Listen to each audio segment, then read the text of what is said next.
तो नमस्कार दोस्तों, आज की इस वीडियो में हम शुरू करने वाले हैं चैप्टर नंबर 9 मेंसुरेशन। मेंसुरेशन जो चैप्टर है ये आपके डेली लाइफ में भी काफ़ी यूज़ होता है और साथ साथ आपके फ्यूचर में भी काफ़ी यूज़ होगा। तो आज की इस वीडियो में जो हम करेंगे वो मेंसुरेशन करेंगे, ये हमें पता ही है। और साथ साथ जो इसके शेप्स के बारे में हमें जानने को मिलेगा वो आपके लिए बहुत ही यूज़फुल होने वाला है। तो इस वीडियो को ध्यान से देखना। और साथ साथ ये हमारा इंट्रोडक्शन पार्ट है, बाकी हम जो इसके जो एक्सरसाइज है वो हम बाद में करेंगे। अगर हमें इसका आइडेंटिटीज़ मतलब एरिया, पेरीमीटर, सरकमफेरेंस, इनके बारे में अच्छे से नॉलेज हो जाएगा।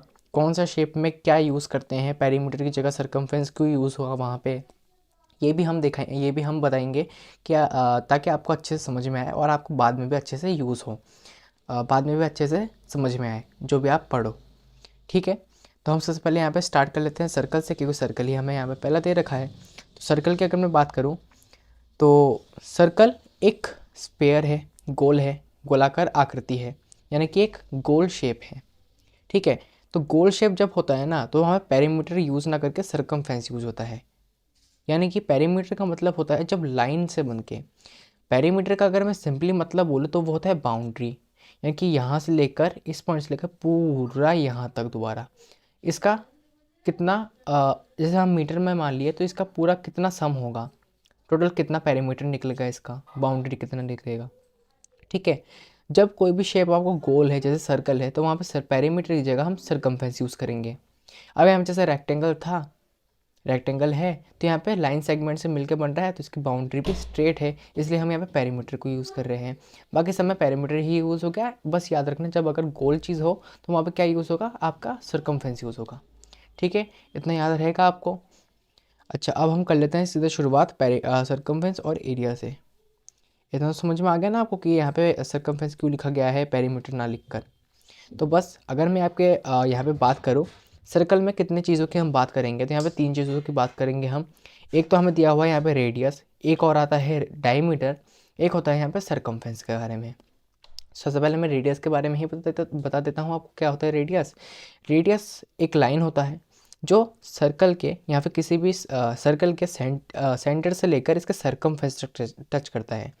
ये तो भाई बाउंड्री है। अब सर्कल में बाउंड्री को क्या कहते हैं, सरकमफेरेंस कहते हैं। यानी कि सर्कल से इसके सेंटर से कोई लाइन जा रही है और वो उसका सेंटर इसके सरकमफेरेंस तक टच हुई तो क्या बोलेंगे, उसे हम रेडियस कहेंगे। अब मैंने एक और चीज़ बताई थी आपको, क्या डायमीटर क्या होता है। अब डायमीटर क्या होता है, डायमीटर वो चीज़ होती है जो circumference to circumference line touch करती है, यानी कि ये तो रेडियस है। रेडियस डायमीटर का ही हाफ होता है। तो अगर मैं रेडियस को डायमीटर का हाफ कह रहा हूँ तो आप समझ जा सकते हो कि डायमीटर क्या होता है। डायमीटर मतलब कि यहाँ तक तो रेडियस हो गया, अब इस पॉइंट से भी यहाँ तक भी टच होगा तो एक जो पूरी लाइन बनेगी ना सेंटर से होके, वो डायमीटर कहला जाएगी। अब ज़रूरी नहीं है कि यहाँ पे जो ये रेडियस है वो ऐसी ही लाइन में आए, ऐसी भी हो सकती है, ऐसी भी हो सकती है। ठीक है, अच्छा, अब सरकमफेरेंस अगर मैं बोलूँ तो इसका सरकमफेरेंस होता है सर्कल का 2πr, 2π और r, जिसमें से पाई की वैल्यू 2 होती है। पाई की वैल्यू 2 होती है क्या, पाई इसकी एक वैल्यू तो हम मानते हैं हमेशा 22/7। और अगर आपको बुक में कभी कभार गिवन हो कि 3.14 यूज़ करो तो 3.14 यूज़ करना है। अदरवाइज़ अगर कुछ भी गिवन ना हो और सिर्फ पाई का अगर फॉर्मूला है तो पाई को हमें 22/7 का ही यूज़ करना पड़ेगा। इतना समझ में आया आपको। तो इसका सिंपली सरकमफेरेंस क्या बनता है सर्कल का, 2πr, और एरिया का बनता है इसका पाई आर स्क्वायर। अच्छा, पाई की यहाँ पे दो दो वैल्यू कैसे आई, देखो एक तो हम मानते हैं हमेशा 22/7, ये एक प्रॉपर इम्प्रॉपर फ्रैक्शन में है। अगर आप 7 का डिवाइड 22 में दोगे तो आपके पास यही वैल्यू आएगी 3.14। और हमें पता है डिवाइड करने के बाद पॉइंट के बाद हम मैक्सिमम 2 अगर नंबर ले लिए तो वो भी काफ़ी होती है, जैसे 3.14। ठीक है, सर्कल का बात ख़त्म हुआ। अब रेक्टेंगल के ऊपर चलते हैं हम। रेक्टेंगल में पेरीमीटर होता है। अब रेक्टेंगल में दो चीज़ होती है, जैसे यहाँ पे रेडियस, डायमीटर, सरकमफेरेंस के बारे में पढ़ा, यहाँ पे हम दो चीज़ के बारे में पढ़ेंगे। क्या, एक होती है यहाँ की लेंथ, एक होती है यहाँ की ब्रेथ। जो लंबा वाला पार्ट है ना ये लेंथ है और ये जो छोटा वाला पार्ट है ये ब्रेथ है। अब इसमें क्या चीज़ होती है, इसकी प्रॉपर्टी क्या बताऊँ मैं एक आपको, कि जो लेंथ और ब्रेथ है ये तो हो गई है ना, इसमें अपोजिट साइड्स इक्वल होते हैं, यानी कि ये वाला साइड इस वाले साइड के इक्वल होगा, इस वाले साइड के इक्वल होगा, और ये वाला साइड इस साइड के इक्वल होगा। यानी कि अगर यहाँ पे लेंथ है तो यहाँ पे भी लेंथ होगा, यहाँ पे ब्रेथ है तो यहाँ पे भी ब्रेथ होगा। समझ में आई आपको बात? ये अगर मैं इसकी पेरीमीटर की बात करूँ तो यहाँ पे क्या होगी, पेरीमीटर बनेगा यहाँ पे इसका 2 इंटू लेंथ प्लस में ब्रेथ। लेंथ अगर यहाँ पे 2 आ रही है, ब्रेथ अगर यहाँ पे 2 आ रहा है तो 2 कॉमन निकल जाएगा और लेंथ प्लस ब्रेथ हो जाएगा। तो हमारे पास यहाँ पे इसकी पूरी बाउंड्री का सम आ जाएगा कि कितने का बाउंड्री है, कितने सेंटीमीटर मीटर का बाउंड्री है। एरिया अगर मैं बोलूँ तो इसका एरिया बनता है हमारे पास यहाँ पे लेंथ इंटू ब्रेथ।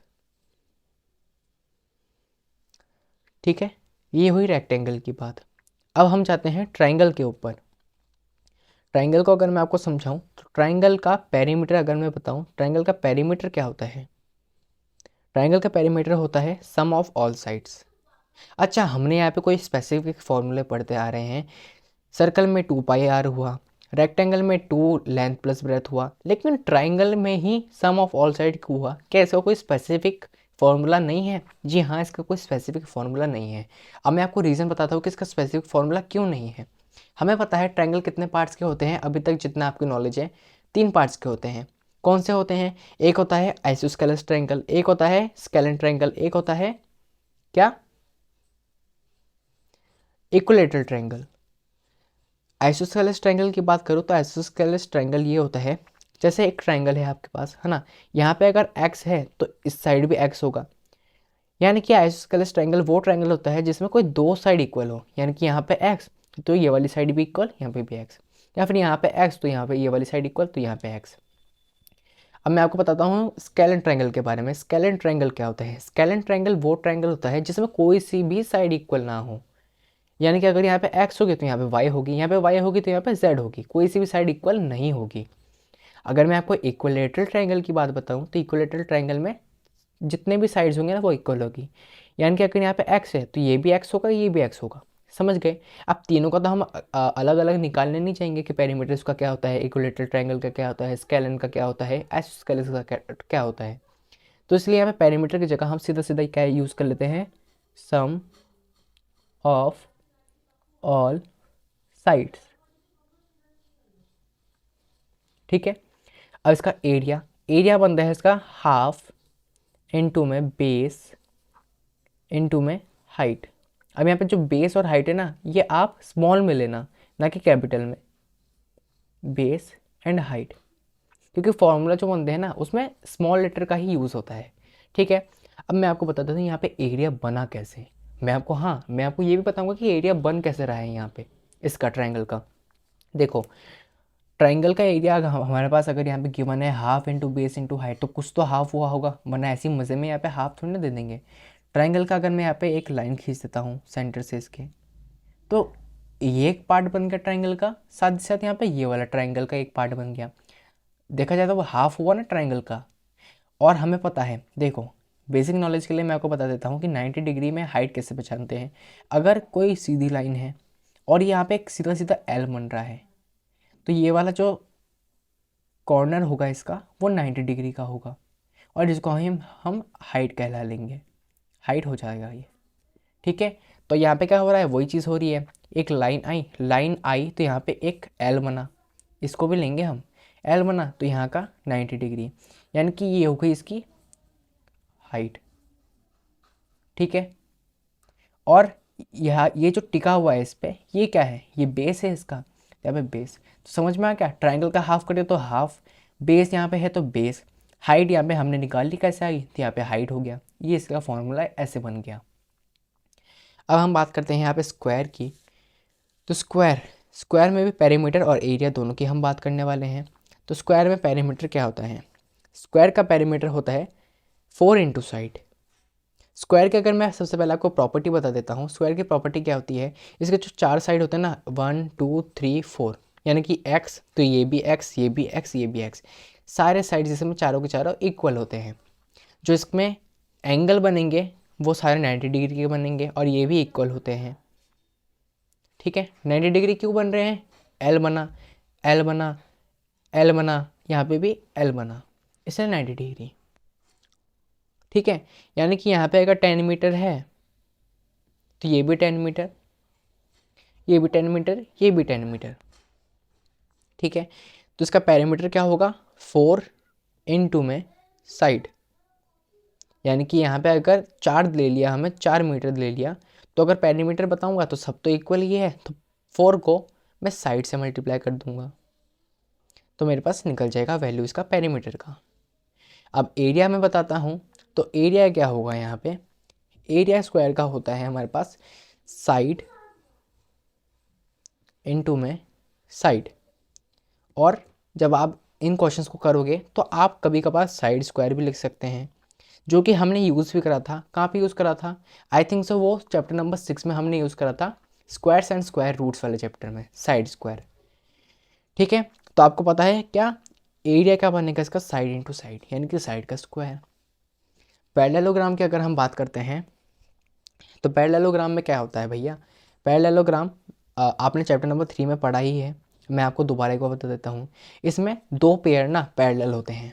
पैरेलल का मतलब क्या होता है, पैरेलल एक लाइन होती है, पैरेलल लाइन का मतलब होता है जो कभी भी आपस में नहीं मिलेंगे, यानी कि आप इस लाइन को कहाँ तक भी बढ़ा लो बढ़ा लो बढ़ा लो, इन्फिनाइट तक बढ़ा ही लो, ये कभी भी इससे टच नहीं होगा। इस लाइन की और इस लाइन की बात हमने कंप्लीट करी, यानी कि ये और ये वाला, ये एक पेयर हुआ, और हम इसको देखते हैं, यानी कि ऐसे ऐसे जा रहा है ये, तो चलता रहेगा चलता रहेगा, ये भी चलता रहेगा चलता रहेगा, ये कभी ऐसे नहीं हो जाएगा ना, ऐसे मिलेगा नहीं। तो ये भी क्या है, इसका ये वाला साइड भी, दोनों साइड, इसका मतलब कि दूसरा पेयर ये भी पैरेलल है। इसका मतलब ये मत समझ लेना कि ये इक्वल है, पैरेलल है, ठीक है। मैं इनको समझाने के लिए ऐसे ऐसे कर दिया, बाकी आप कंफ्यूज मत होना इस चीज़ को देखकर, क्योंकि मैंने यही चीज़ अभी यहाँ पर रेक्टेंगल में भी करी थी, ठीक है। तो हम पेरीमीटर को देख लेते हैं। पैरेललोग्राम का पेरीमीटर होता है यहाँ पे 2 × sum of all sides, 2 × sum of all sides, ठीक है। और इसका जो एरिया बनता है वो होता है इसका सिर्फ बेस × हाइट। बेस यहाँ पर टिका हुआ है, यहाँ से एक लाइन खींचोगे तो यहाँ पे एल बन जाएगा एक, तो वो हाइट हो जाएगी, ठीक है। समझ में आ गया। यहाँ पे हमने 5 शेप की बात कर ली, अब और भी इसका शेप है, 3 शेप और बाकी है। और हाँ, एक चीज़ तो मैं आपको बताना भूल ही गया, क्या, रेक्टेंगल, स्क्वायर, पैरेललोग्राम, ये सारे क्वाड्रिलेटरल के पार्ट है। क्वाड्रिलेटरल क्या होता है मैं आपको दिखा देता हूँ। क्वाड्रिलेटरल हम इस शेप को कहते हैं, इस शेप को कहते हैं हम क्वाड्रिलेटरल। इसके बारे में भी हम अभी पढ़ने ही वाले हैं। क्वाड्रिलेटरल के पार्ट्स, साइड्स देख लो कितने हैं, 1 2 3 4, 4 साइड्स है इसके, तो ये क्वाड्रिलेटरल है। अब उसी जगह आप यहाँ पे इसको देख लो, क्या क्या सर्कल के 4 साइड्स थे, नहीं थे, तो इसको तो मैंने क्वाड्रिलेटरल बोला ही नहीं है। रेक्टेंगल को मैंने क्वाड्रिलेटरल बोला है, क्यों बोला है, 1 2 3 4 4 साइड है। क्या ट्राइंगल को मैं क्वाड्रिलेटरल बोलूँगा, नहीं बोलूँगा, क्यों, 3 साइड है। स्क्वायर को मैं क्वाड्रिलेटरल बोलूँगा, हाँ बोलूँगा, 1 2 3 4 4 साइड है। पैरेललोग्राम को क्या मैं क्वाड्रिलेटरल बोलूँगा, हाँ मैं बिल्कुल बोलूँगा, 1 2 3 4 4 साइड है। समझ में आएगा कि मैंने इसको क्वाड्रिलेटरल क्यों कहा। ये क्वाड्रिलेटरल के फैमिली है, क्वाड्रिलेटरल के टाइप है, फैमिली टाइप आपको जैसे भी याद रखना है रखो। अब मैं यहाँ पे बढ़ता हूँ क्वाड्रिलेटरल की तरफ। तो क्वाड्रिलेटरल हमने पढ़ा जिसकी 4 साइड्स होते हैं, 4 साइड से मिलकर ये बनता है। तो क्वाड्रिलेटरल का अगर मैं पेरीमीटर बताऊँ तो इसका सम ऑफ ऑल साइड्स ही हो गया। क्यों, क्योंकि इसका कोई स्पेसिफिक क्या नहीं है, फॉर्मूला नहीं है, क्योंकि हमने अभी तो पढ़ा है ना कि क्वाड्रिलेटरल कितने सारे टाइप है क्वाड्रिलेटरल के, पैरेललोग्राम है, रेक्टेंगल है, स्क्वायर है, रोम्बस भी है, ट्रेपेजियम भी है। तो हम कैसे इसका एक एक थोड़ी ना, एक एक का फॉर्मूला थोड़ी ना बनाने जाएंगे। सम ऑफ ऑल साइड्स। अगर मैं इसकी एरिया की बात करूं तो एरिया क्या बनता है, इसका एरिया बनता है यहाँ पे हाफ इंटू डाइगोनल, और यहाँ पे h1 प्लस में h2, हाफ, हाफ कर दिया, मतलब कि यहाँ से यहाँ तक हाफ कर दिया। डी, डी मतलब डायगोनल, जो यहाँ से कॉर्नर टू कॉर्नर टच हो रहा है ये डायगोनल है। साथ में हाइट 1 और हाइट 2। यहाँ से एक लाइन खींचा तो इसका ये वाला हाइट बना, यहाँ से एक लाइन खींचा तो इसका ये वाला हाइट बना। 2 हाइट हुआ है तो 2 हाइट का हमें सम करना है और डायगोनल एक ही है और हाफ, तो इसका एरिया बना। अब रोम्बस की मैं बात करूँ, रोम्बस बहुत हद तक मिलता जुलता है हमारे स्क्वायर जी से। स्क्वायर जी से हमारे साथ ये रोम्बस कैसे मिलता है, चार साइड से इक्वल है, ठीक है। जो एंगल है वो आपस में इक्वल है, लेकिन क्या 90 डिग्री के नहीं है एंगल, याद रखना। स्क्वायर में 90 डिग्री के एंगल बनते हैं और इक्वल होते हैं। यहाँ पे इक्वल तो है लेकिन 90 डिग्री के नहीं है। जो इसका डायगोनल बन रहा है ना, ये एक डायगोनल, ये ऊपर से यहाँ तक डायगोनल एक, तो डायगोनल जो बन रहा है ये जो होंगे ना ये 90 डिग्री के बनेंगे। ये चारों के चारों 1 2 3 4 90 डिग्री के। तो अगर हम इसके पेरीमीटर की बात करें रोम्बस की, तो पेरीमीटर होता है स्क्वायर की तरह ही, क्योंकि मैंने आपको बताया हद बहुत ज़्यादा हद तक, ज़्यादातर हद तक ये किससे मिलता है, स्क्वायर से मिलता है। तो स्क्वायर का पेरीमीटर क्या था, 4 इंटू साइड, इसलिए इसका भी पेरीमीटर क्या है, 4 इंटू साइड। एरिया का मैं बोलूँ तो एरिया होता है इसका half into product of diagonal. क्यों, दो डायगोनल है, दो डायगोनल का प्रोडक्ट करेंगे और हाफ से मल्टीप्लाई करेंगे तो हमारे पास यहाँ पे इसका एरिया निकलेगा। अब प्रोडक्ट ऑफ डायगोनल अगर आपको समझ में ना आए तो यहाँ पे दो डायगोनल है ना, एक को आप नाम दे दो D1 यानी कि डायगोनल नंबर 1, एक को आप नाम दे दो D2। तो जब आप D1 और D2 का मल्टीप्लाई करोगे ना तो इसको ही हम कहेंगे क्या, प्रोडक्ट ऑफ डायगोनल। ठीक है, समझ में आया। ट्रेपेजियम हम देख लेते हैं। ट्रेपेजियम भी एक क्वाड्रिलेटरल का पार्ट है। 1 2 3 4, समझ में आ गया, चार साइड। ये मैंने हाइट यहाँ पे पहले से बना रखी है, ये 90 डिग्री का, समझ गए। इसमें पैरेललोग्राम में हमने क्या पढ़ा था, दो पेयर क्या बनते हैं, पैरेलल होते हैं। इसमें हम क्या पढ़ेंगे, इसका कोई एक पेयर नहीं, सिर्फ ये वाला, ये और ये वाला पेयर पैरेलल होगा। ये वाली लाइन देखो ऐसे जा रही है, ये वाली लाइन देखो ये भी ऐसे जा रही है। क्या कभी ये टच होंगे आपस में, नहीं होंगे। तो ये वाला इसके बराबर है, बराबर क्या, पैरेलल है, बराबर नहीं बोल सकते हम। लेकिन इस वाले लाइन को देखो ऐसे जा रहा है, इस वाले लाइन को देखो ये ऐसे जा रहा है, तो ये ऐसे आगे मिलेगा, ऐसे आगे मिलेगा, मिल जाएंगे आपस में, मीट कर लेंगे। तो कोई भी लाइन मीट नहीं होनी चाहिए आपस में, इसलिए ये पैरेलल नहीं है। समझ गए आप ट्रेपेजियम को। ट्रेपेजियम अगर मैं पेरीमीटर की बात करूँ ट्रेपेजियम की, तो इसके भी होता है सम ऑफ ऑल साइड्स।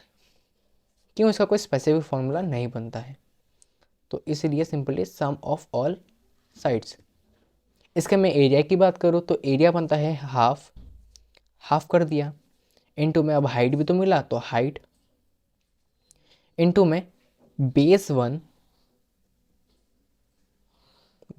प्लस में बेस 2। ये एक बेस मिला यहाँ से और ये एक बेस मिला, ठीक है। तो इसलिए बेस 1 बेस 2। समझ गए आप इसको कि इसका एरिया कैसे आया। अच्छा, तो आज की इस वीडियो में हमने मेंसुरेशन के इंट्रोडक्शन पार्ट कर लिया है। अभी हमने इसके जो 2D फिगर्स कहते हैं, हम जिन्हें 2D फिगर्स हम करे हैं, बाकी अभी और भी 3 शेप्स बाकी हैं, उनको हम कहेंगे 3D शेप्स, ठीक है। अब 3D शेप्स को हम सॉलिड शेप्स भी कहते हैं। चलो हम उसके बारे में भी थोड़ा नॉलेज ले लेते हैं। तो यहाँ पे मैं देख लिया 3D शेप्स आ गए हैं जिसको हम सॉलिड्स कहते हैं। तो मैंने आपको नोट ढाल के यहाँ पे पहले दे दिया है कि क्या 3 शेप्स को हम जो है आपके सिलेबस में सॉलिड्स, क्यूब, क्यूबॉइड, सिलेंडर, इन तीनों के बारे में हम अभी पढ़ने वाले हैं। क्यूब की बात मैं करूँ तो क्यूब ये है, एक जैसे आप कमरे में बैठे हैं क्यूब, ठीक है। अगर मैं इसके टी ऐसे का मतलब होता है, टी का मतलब टोटल, एस का मतलब सरफेस और ए का मतलब एरिया। एक कमरे में कितने साइड होते हैं, 4 तो दीवार होते हैं, 4 दीवार, एक ऊपर की छत 5 और नीचे का क्या, फर्श 6। कितने हुए टोटल, 6, तो यानी कि 6 तो लिखेंगे। साथ में यहाँ पे साइड, इनटू में साइड होगा। जब आप इनका मल्टीप्लाई करोगे तो आपके पास टोटल सरफेस एरिया आपके पास होगा। एल एस ए की मैं बात करूँ तो एल का मतलब होता है लेटरल, एस का मतलब होता है सरफेस और ए का मतलब आपको पता ही है area. Lateral surface area, lateral surface area क्या होता है, सिर्फ हम 4 दीवारों की बात करेंगे ना कि पूरे की। एक कमरे में कितनी दीवारें होती हैं, 4 दीवारें होती हैं, तो 4 की 4 आ जाएगी यहाँ पे। और सिंपली जो साइड इनटू साइड है, ठीक है। अब 5 फेसेस की बात करो, अब 5 फेसेस को समझाने के लिए आपके पास मैं आपको दूंगा एक अच्छा सा एग्जांपल। वो क्या, मान लो आप एक रूम में रेंट पर रहते हो, ठीक है, रेंट पर रहते हो, तो आप दिवाली आई या फिर कोई भी आपका फेस्टिवल आया तो आप उसमें पेंट कराओगे रूम में पेंट कराने के लिए 4 दीवार में कराओगे, 4 दीवार में कराने के साथ ऊपर वाले सीलिंग में भी कराओगे, लेकिन क्या फर्श में पेंट कराओगे, नहीं कराओगे, तो इसलिए कितने फेस बने, 5 फेस बने, ठीक है। तो इसका फॉर्मूला क्या बनेगा यहाँ पे, 5 इंटू में साइड इंटू साइड। अब मैं बात करूँ यहाँ पे वॉल्यूम की। अब एक 3D फिगर है ना, तो 3D फिगर में हम वॉल्यूम के बारे में भी पढ़ेंगे। वॉल्यूम क्या होता है, इस कमरे के अंदर कितनी चीज़ें हम रख सकते हैं, या फिर एक क्या ले लीजिए आप, एक टैंक ले लीजिए, जैसे आपके घर में होंगे ऊपर छत पे टैंक, पानी का टैंक, पानी के टैंक में आप कितना पानी डाल सकते हैं, वो उसका वॉल्यूम हो गया, ठीक है। तो वॉल्यूम क्यूब का बनता है यहाँ पे हमारे पास side into side into side, यानी कि साइड का क्यूब भी कह सकते हैं आप, ठीक है। अब क्यूबॉइड की मैं बात करता हूँ, वो है TSA यानी कि टोटल सरफेस एरिया। अब आपको शॉर्ट में लिखने के लिए, क्वेश्चन जल्दी करने के लिए TSA LSA इनका यूज़ करना ही पड़ेगा, इसलिए मैं शॉर्ट में ही लिखा हूँ यहाँ पे। वैसे आपको फुल फॉर्म तो पता ही है, total service area, lateral service area. Cuboid का टोटल सर्विस एरिया क्या बनेगा, क्यूबॉइड का टोटल सर्विस एरिया बनता है 2 मल्टीप्लाई यानी कि ब्रैकेट में लेंथ इंटू ब्रेथ प्लस में ब्रेथ इंटू हाइट प्लस में हाइट इंटू लेंथ। क्यूबॉइड है, क्यूबॉइड का वॉल्यूम भी अगर आप पढ़ोगे ना, वॉल्यूम इसका बनता है यहाँ पे L B और H। लेंथ होता है, ब्रेथ होता है और हाइट होती है, इसलिए इसका टोटल सरफेस एरिया इससे मिलके बनेगा। एल एस ए क्या होता है आपको पता है, 4 दीवार। अब 4 में क्या आ रहा है, लेंथ और ब्रेथ तो आ रहा है, साथ में हाइट भी आ रहा है। अब हाइट क्या निकालेंगे हम, देखो 2 इन 2 में हाइट और ब्रैकेट में क्या बनेगा, लेंथ प्लस ब्रेथ, ये होगा इसका LSA यानी कि लेटरल सरफेस एरिया का फॉर्मूला। अब 5 फेसेस में क्या बनेगा आपका, 5 फेसेस में बनेगा आपका यहाँ पे 2 हाइट मल्टीप्लाई में हाइट वहाँ पे L plus B length plus breadth, और मल्टीप्लाई में यहाँ पे प्लस में, सॉरी मल्टीप्लाई में नहीं, प्लस में लेंथ इंटू ब्रेथ, ठीक है। ये आपका 5 फेसेस का फॉर्मूला बना। वॉल्यूम की बात करूँ तो मैंने यहाँ पे बता ही दिया है क्या, length into breadth into height, ये होगा इसका वॉल्यूम का फॉर्मूला। इन दोनों के बारे में आपने पढ़ा। अब हम बात करते हैं लास्ट फिगर के बारे में, जो कि है हमारा यहाँ पे क्या, सिलेंडर। सिलेंडर आपको पता है क्या होता है, घर में भी सिलेंडर होता है ना, जिस पे आप खाना बनाते हैं, रोटी बनाते हैं। सिलेंडर सबसे बढ़िया एग्जांपल सिलेंडर ही है आपके घर में, और साथ में साथ एक बॉटल एक सिलेंड्रिकल शेप ही होती है बॉटल। सिलेंडर का अगर मैं आपको CSA बोलूँ, CSA मतलब कर्व्ड सरफेस एरिया, कर्व्ड गोलाकार, तो CSA बनता है इसका 2 पाई R और H। अब अगर राउंड में है तो राउंड में होगा तो R तो आएगा ही आएगा, हाइट भी आएगी। ऐसे ऑफ ओपन सिलेंडर है ना, surface area of open cylinder, यानी कि ऊपर ऊपर से खुला हुआ है तो ऊपर का क्या आएगा, यहाँ का रेडियस भी आएगा, यानी कि सरफेस ऑफ ओपन सिलेंडर है ना, तो इसमें क्या आएगा, 2 पाई RH तो आएगा ही आएगा, 2 पाई RH। साथ के साथ यहाँ पे पाई R का स्क्वायर आएगा, पाई R का स्क्वायर, यानी कि R जो यहाँ का बन रहा है R का स्क्वायर, ठीक है। अब अगर आप यहाँ पे देखो ना, ये पूरा सॉल्व नहीं है फॉर्मूला, अब इसको सॉल्व भी करेंगे हम कैसे, पाई और आर का स्क्वायर, ये तो कॉमन है, यहाँ पे आर का स्क्वायर नहीं है, सिर्फ पाई आर हमें कॉमन मिलेगा, पाई और आर। अब ब्रैकेट बनाएंगे, यहाँ पे क्या बचा, 2 बचा, हाइट भी बचा, प्लस में एक और आर बच गया ना, यहाँ पे pi r 2h plus r. Surface area of a open cylinder, इसका फॉर्मूला बना। टोटल सरफेस एरिया की बात करूँ तो कर्व तो लगेगा ही लगेगा, यानी कि 2πr/h। साथ में इसमें जो दोनों है ना, ये दोनों का रेडियस लगेगा, साथ में दोनों का पाई का वैल्यू लगेगा, यानी कि प्लस में 2π और r का स्क्वायर। इसमें कॉमन क्या निकल रहा है, 2πr 2πr, यानी कि 2πr, यहाँ पे क्या बचा h, और प्लस में यहाँ पे क्या बचा, एक और r, 2πr/h plus r। Volume इसका क्या बनेगा, यहाँ पे सीधा सीधा पाई आर स्क्वायर h। ठीक है, तो आज के इस वीडियो में हमने 3 सॉलिड्स के बारे में भी जान लिया, साथ ही साथ इस चैप्टर के बारे में इस चैप्टर के अंदर जितने भी शेप आएंगे आपकी, उन सब के बारे में भी हमने जान लिया।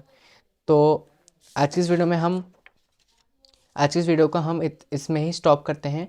नेक्स्ट जो वीडियो आएगी उसमें हम एक्सरसाइज क्वेश्चन करेंगे। तो इस वीडियो में इतना ही, मिलते हैं आपके साथ एक्सरसाइज क्वेश्चन के साथ, तब तक के लिए गुड बाय, थैंक यू।